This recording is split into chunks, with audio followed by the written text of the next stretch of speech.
Msichana mmoja aliyekuwa akisafiri jangwani alipotea njia na kujikuta akilandalanda na kuhangaika jangwani pale. Baada ya kuhangaika kwa muda kadhaa, aliona hema jeusi lililokuwa mbele. Alipata tumaini na faraja. Msichana huyu mrembo akaenda mpaka lilipokuwa hema na kubisha hodi. Alifunguliwa na bwana mmoja aliyekuwa na ndevu nyingi na nywele nyingi kichwani. Bwana huyu alimkaribisha binti huyu mrembo, na binti mrembo akamweleza huyu jamaa kwamba alikuwa katika safari akielekea katika nchi ya mbele kutafuta maisha, lakini amejikuta amepotea njia na hajui wapi aanzie. Bwana yule ambaye binti hakumfahamu, sifa ya bwana huyu alikuwa ni jambazi sugu, jambazi aliyekubuhu, jambazi asiye na huruma. Alifanya kazi za ujambazi tangu akiwa na umri mdogo, na sasa ni mkubwa. Alikuwa ni jambazi la kutisha aliyejificha jangwani. Binti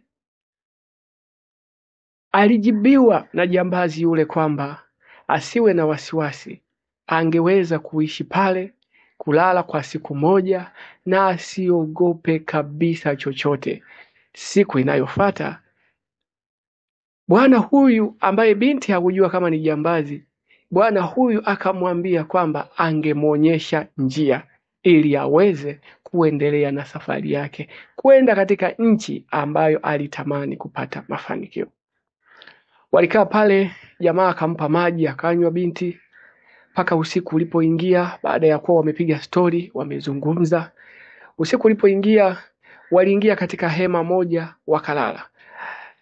Jambazi ama jamaa yetu alilala pembeni, binti naye alilala katika pembe nyingine.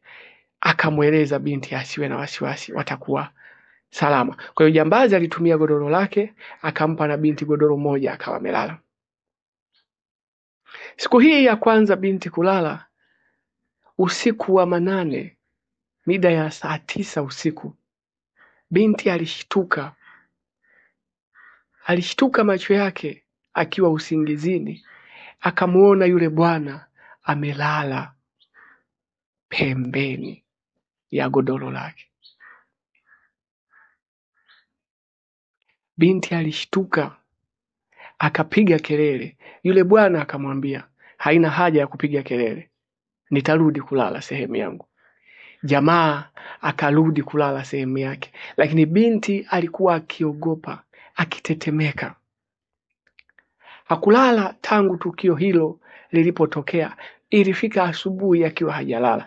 Asubuhi ilipofika, binti alimwambia yule bwana, nashukuru kwa msaada wako, naomba unisaidie kunielekeza njia niweze kwenda. Yule bwana alimjibu, usiondoke leo, tafadhali ongeza siku moja, kwani huko unakokwenda ni mbali sana na unatakiwa upumzike vya kutosha. Binti alimbembeleza huyu bwana aweze kuondoka, lakini bwana alimkatalia na alimwahidi kwamba kilichotokea usiku kisingeweza kutokea tena.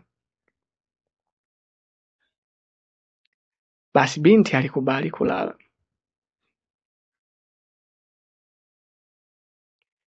Walipolala usiku, mida ya saa 9 kama kawaida, bwana huyu alisogea karibu na godoro la binti.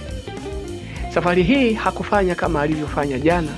Safari hii bwana huyu alifika, akamsogelea binti, akamwamsha kwa upole, kisha akaanza kumbembeleza kwamba anaomba waweze kulala wote.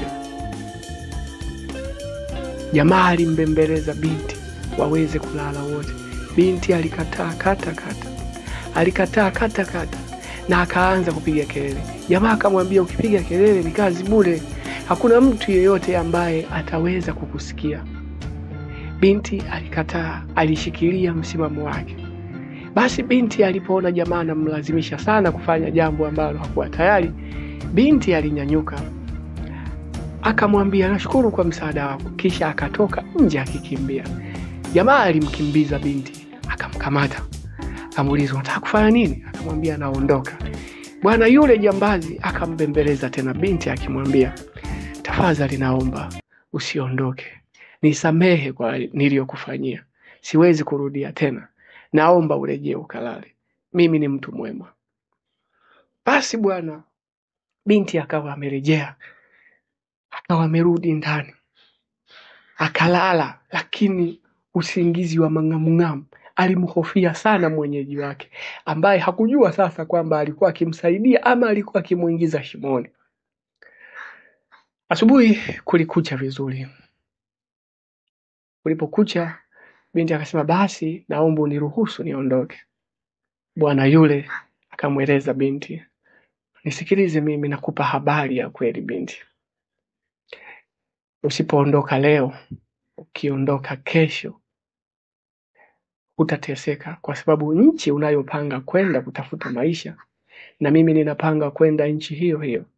Kesho rafiki zangu watapita wakiwa na ngamia. Tutapata usafiri. Ukisema utembee kwa mguu utateseka sana na huenda usifike, utafia jangwani.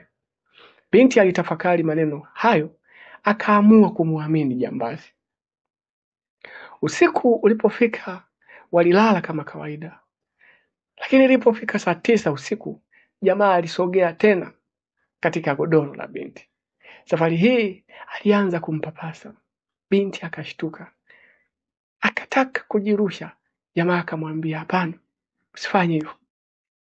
Jambazi aliwasha taa, ikamulika ndani ya hema lile. Ndipo akamwambia binti, binti wewe, mimi ninakufahamu. Binti yule alishtuka. Unanifahamu? Unanifahamu vipi? Jambazi akamwambia, ninakufahamu.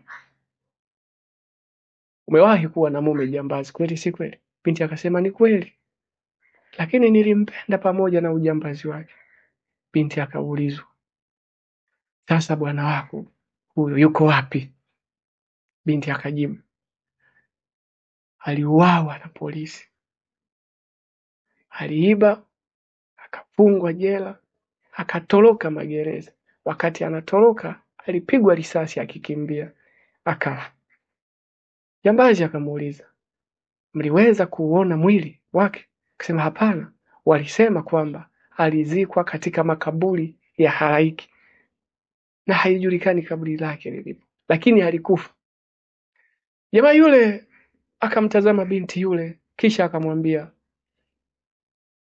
ni mkasa mrefu sana mke wangu. Binti akashtuka, usiniite mkeo, nimekukataza mambo haya. Unataka kufanya nini tena?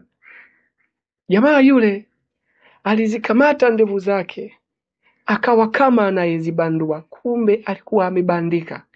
Akazitoa ndevu zake na akazivua nywele zake, kumbe nywele zile zilikuwa ni wigi. Akabaki akiwa hana nywele na akabaki akiwa hana ndevu. Binti yule akaruka juu na kusema, Fadhili mme wangu. Jambazi naye akajibu, hakika mimi ndiye. Walikumbatiana. Na unachofikiri kwamba kilifanyika ni kweli kilifanyika. Asubuhi ilifika, wakauona msafara ukija na ngamia.